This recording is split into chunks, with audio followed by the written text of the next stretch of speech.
গতকাল রাতে অফিস থেকে ফিরে দুজন মিলে চলে গিয়েছিলাম সোজা আমাদের বাজারে। আসলে অফিস থেকে বেরিয়ে বাজারে যাওয়ার একটা কারণও রয়েছে।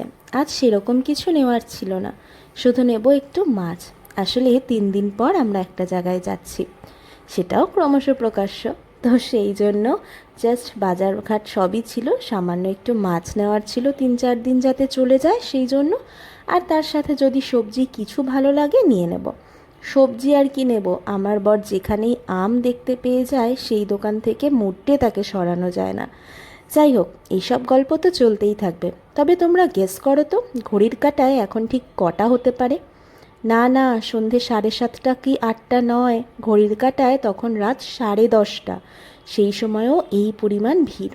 আসলে সকালবেলাটা আমরা কেউই সময় পাই না বাজার করার, তাই এই রাত্রেবেলায় বাড়ি থেকে একটু দূর যেতে হলেও রাত্রেবেলায় আমাদের জন্য শ্রেয়। আর বাড়ি ফেরার পথে মায়ের জন্য একটা পার্সেল আনিয়েছিলাম আমার বাড়িতে, তো সেটাই মাকে দিয়ে তারপর বাড়ি ফিরলাম। আসলে অনেকটা রাত হয়ে গিয়েছিল তো, আর আমাকে ঘরে গিয়ে রান্নাও করতে হবে। ওই যে বললাম মাছ ছিল না, সেই জন্য আর সকালবেলা সেরকম কিছু রান্না করিনি। তো ওই মাছটাই ওখানে নিয়ে এসে রান্না করব বলে মার ঘরে আর ওপরে গেলাম না।